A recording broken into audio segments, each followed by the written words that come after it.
Friends, நான் ஒரு video போடுறேன், கேட்டுட்டு வாங்க. ஒரு ஆடிட்டர் 21 கோடி ஸ்கேம்ல இழந்துட்டாரு அப்படின்னா எப்படி இருக்கும்? ஆமாங்க, இன்னைக்கு வந்த நியூஸ் இது. மத்திய பிரதேசத்துல குவாலியர்ல அசோக் விஜயவர்கியான்னு சொல்லி ஒரு ஆடிட்டர், அவருக்கு வாட்ஸ்அப்ல ஒரு லிங்க் வந்திருக்கு. என்ன அப்படின்னா, உங்களுக்கு கிரிப்டோ கரன்சில நீங்க குறுகிய முதலீடு போட்டா அதிகமான லாபம் பண்ணலாம் அப்படின்ட்டு அதை நம்பி என்ன பண்ணியிருக்காரு அப்படின்னா, முதல்ல கொஞ்சமா ஒரு பணம் போட்டிருக்காரு. அதுல இருந்து அவருக்கு ஒரு கணிசமான அமௌண்ட் வந்திருக்கு. அதுக்கப்புறம் கொஞ்சம் பெருசா அமௌண்ட் இன்வெஸ்ட் பண்ணியிருக்காரு. அதுவும் அவங்களுக்கு லாபமா வரவும் என்ன பண்ணியிருக்காரு அப்படின்னா, அவருக்கு தெரிஞ்ச ஃப்ரெண்ட்ஸ், ஃபேமிலி எல்லார்ட்டையுமே இருந்து பணம் வாங்கி அதுல இருந்து அப்படியே அவர் இன்வெஸ்ட் பண்ணிக்கிட்டே இருந்திருக்காரு.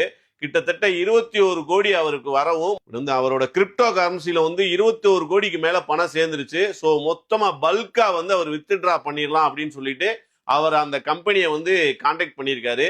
அப்பதான் என்ன பண்ணியிருக்காங்க அப்படின்னா, அது ஸ்கேம் அப்படின்றது அவருக்கு தெரிஞ்சிருக்கு. பார்த்தீங்களா, ஒரு ஆடிட்டரு இந்த கிரிப்டோ கரன்சி அப்படின்னு சொல்லப்படுற ஒரு விஷயத்தில், அதாவது அதில் பணம் போட்டால் உங்களுக்கு அதிக லாபத்தோட பணம் வரும் அப்படின்னு சொல்லி அவங்கள ஆட் பண்ணிக்கோங்க, உங்களுக்கு நல்ல லாபம் வரும் அப்படின்னலாம் சொல்கிறாங்க.